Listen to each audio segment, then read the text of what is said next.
है कि अब जो सोनम वांगचुक ने कहा एनईपी का समर्थन किया, लेकिन मैं अभी लेफ्ट के ग्रुप से बात कर रहा था, उनका ये कहना था कि सिर्फ धर्मेंद्र प्रधान के इस्तीफे तक बात नहीं बनेगी, आगे जाएगी बात, हमको एनटीए भंग करना चाहिए और एनईपी में भी बहुत तरह की बातें उन्होंने कही। आप क्या कहेंगे इस बारे में? देखिए, एनटीए में जैसे एक मुद्दा है कि बिल्कुल ट्रांसपेरेंसी नहीं है, बिल्कुल अकाउंटेबिलिटी नहीं है जी। तो एनटीए को आप भंग करना चाहेंगे या एनटीए में आप सुधार लाना चाहेंगे, वो it's a matter of discussion and consultation.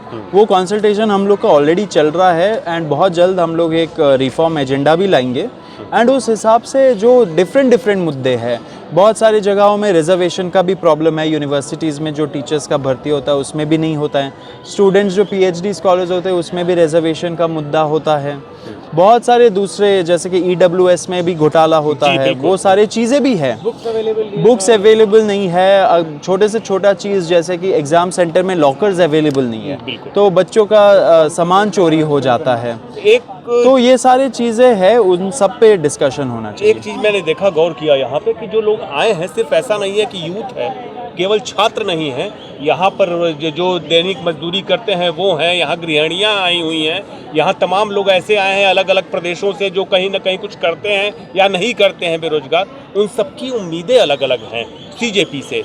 मैं यहाँ गौर कर रहा हूँ कि लेफ्ट के जो तमाम यूथ ऑर्गेनाइजेशंस हैं वो जुड़े हैं, लेकिन बाकी लोग नहीं दिखाई दे रहे। इसके पीछे आप क्या वजह समझते हैं? बाकी कौन? जैसे कि एनएसयूआई नहीं दिखाई दे रहा है, अच्छा, वैसे पॉलिटिकल एफिलिएटेड जो ऑर्गेनाइजेशंस है, देखिए हमने तो ओपन कॉल दिया है, ये सिर्फ युवाओं का ऑब्वियसली युवाओं का मुद्दा है ये मेनली, लेकिन युवाओं के साथ कई सारे ज़िंदगी जुड़े हैं, उनके माँ बाप है, उनसे छोटे भाई बहन है, तो ये सारे लोगों का मुद्दा है, वो लोग भी आ रहे हैं, सपोर्ट कर रहे हैं। बहुत लोगों को उम्मीद है इस मूवमेंट से, क्योंकि हमने बोला है कि युवाओं का सारे मुद्दों पे हमें चर्चा करनी पड़ेगी, एक टाइम वो आएगा। तो सारे लोग ऐसे आ रहे, हमारा ओपन कॉल है, जो भी पॉलिटिकल पार्टीज़ हो या पॉलिटिकल एफिलिएटेड इंस्टीट्यूशंस हो, वो सारे आए, झंडा लोगो बैनर के बगैर आए, क्योंकि ये युवाओं का मुद्दा है, उसको आप वैसे ही रहने दीजिए। एक नया मूवमेंट है, रॉ है, फ्रेश है, लोग इसलिए अट्रैक्टेड है इस मूवमेंट से एंड अपने अंदाज से लोग इस चीज़ को चला रहे हैं। अच्छा, यहाँ पे आप लोगों को इतना विश्वास कैसे है नरेंद्र मोदी पर, जबकि 12 साल का एक लंबा समय बीता, युवा हित छात्र हित में कुछ भी करते दिखाई नहीं नजर आई ये सरकार। अब आप कह रहे हैं कि धर्मेंद्र प्रधान का इस्तीफा, मान लीजिए पोर्टफोलियो में बदलना हो, उसमें धर्मेंद्र प्रधान को हटा दे तो आप लोग संतुष्ट हो लेंगे? देखिए, अगर टाइम ऐसा है कि एक तरह से लोग बोलते हैं कि अनडिक्लेयर्ड इमरजेंसी है, अनडिक्लेयर्ड, एक मिनट, एक अनडिक्लेयर्ड इमरजेंसी में अगर किसी मंत्री का इस्तीफा हो जाता है या तबादला हो जाता है, I think it's a big win for the people of this country, क्योंकि ये जो एक कल्चर बन चुका है कि हम इस्तीफा नहीं देंगे। हम लोगों ने बोला था, जब हम लोग प्रोटेस्ट करने आए थे इतने की संख्या में, हमने पुलिस से बोला था कि मंत्री कोई सीनियर मिनिस्टर से आप मिलवाइए, लोगों का दुख दर्द पीड़ा लेके हम लोग जाएंगे, एक डेलीगेशन, वो लोग जाके बताएंगे एंड एक बातचीत करेंगे। वो भी नहीं हुआ। तो लोकतंत्र में अगर ये नहीं होगा, को सिक्योरिटी तो प्रोवाइड की जा रही है, मैं देखा सिक्योरिटी तो ड्यूटी है वो तो। लेकिन आमतौर पे जो आंदोलन होते हैं, छात्रों के आंदोलन, मजदूरों के आंदोलन, ये सरकार कुचलती है, लेकिन आपके आंदोलन का सपोर्ट कर रही है इस तरह से कि कम से कम सिक्योरिटी अवेलेबल कर रही है, जो कि जंतर मंतर पर हमारे पहलवानों को भी अवेलेबल नहीं था। वही मैं बोल रहा हूँ, उनको पता है कि युवा यूनाइट हो रहे हैं, 65% पॉपुलेशन है, 65% पॉपुलेशन के सामने कौन नहीं झुकेगा। तो सिक्योरिटी प्रोवाइड करना पुलिस की ड्यूटी है, वो नहीं करते थे, वो एबनॉर्मल है, ये नॉर्मल है। तो लोगों को इस प्रोटेस्ट में सिक्योरिटी मिल रहा है, वो एबनॉर्मल लेंस से नहीं देखना चाहिए, ये नॉर्मल है, ये होना चाहिए, ये ऑटोमेटिक होना चाहिए। दूसरे में नहीं हो रहा है, उस पर चर्चा होनी चाहिए, क्यों नहीं हुआ, उनको क्यों नहीं सिक्योरिटी प्रोवाइड हुआ। सौरभ, एक बहुत ब्राइट जर्नलिस्ट का आपका कैरियर रहा है, ऐसे में एक आंदोलन से, एक मूवमेंट से जुड़ करके, वो ऐसा भीतर में क्या था कि जो आप इस मूवमेंट से जुड़े?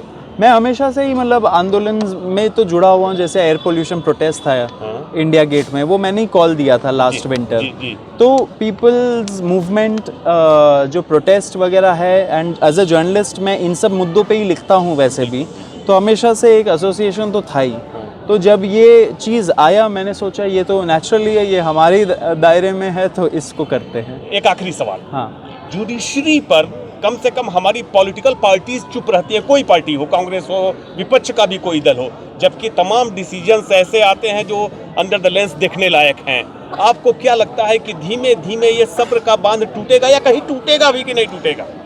वो टूट रहा है, इसलिए लोग अभी सड़कों पे उतरे हैं। यहाँ पे रेस्ट्रिक्शन है, उसके बावजूद लोग रात भर रुक रहे हैं, ज़्यादा से ज़्यादा संख्या में रुक रहे हैं। लोगों का होप तो कोर्ट्स है, अगर अपॉइंटमेंट लेटर नहीं आता, अगर लीक हो जाता है, लोग न्याय मांगने जाते हैं कोर्ट्स। लेकिन अब ये हो रहा है कि कोर्टों में भी ऐसे लोगों को अपॉइंट किया जा रहा है जिनका क्रेडिबिलिटी बहुत ही क्वेश्चनेबल है, जो ओपनली घूसखोर किस्म के भी लोग हैं, वो भी जज बन रहे हैं। एंड ऐसा सिस्टम, एंड ये लोग 15-20 साल 25 साल रहेंगे अब सिस्टम में। अगर ऐसा सिस्टम आप बना रहे हो तो आप फिर देश के बारे में सोच रहे हो। 15-20 साल ये लोग सिस्टम में रहेंगे? नहीं, क्योंकि आप जज बनते हो 42-43 के एज में, हाई कोर्ट का जज। ठीक। एंड उसके बाद 62 तक आपका हाई कोर्ट में रहते, तो 20 साल तो डायरेक्टली आपके हो गए हाई कोर्ट में। सुप्रीम कोर्ट जाओगे तो 3 साल और रुकोगे वहाँ पे, तो 20-25 साल तो आपका सिस्टम में है सीट, क्योंकि उनको आसानी से निकाल भी नहीं सकते ऐसे जजेस को। आपको लग नहीं रहा है भयभीत कर रहे हैं जनता को आप इस बात से? भयभीत नहीं, ये हम लोगों को जानना चाहिए, अवेयर होना चाहिए कि हम लोग के साथ क्या खेला हो रहा है। ये खेला वो लोग खेल रहे हैं, हम लोग को पता नहीं। हम लोग को लगता है कि कोर्ट में सब कुछ सही चल रहा है, जज लोग तो बहुत ही एकदम होली इंसान है, पूजा करना चाहिए।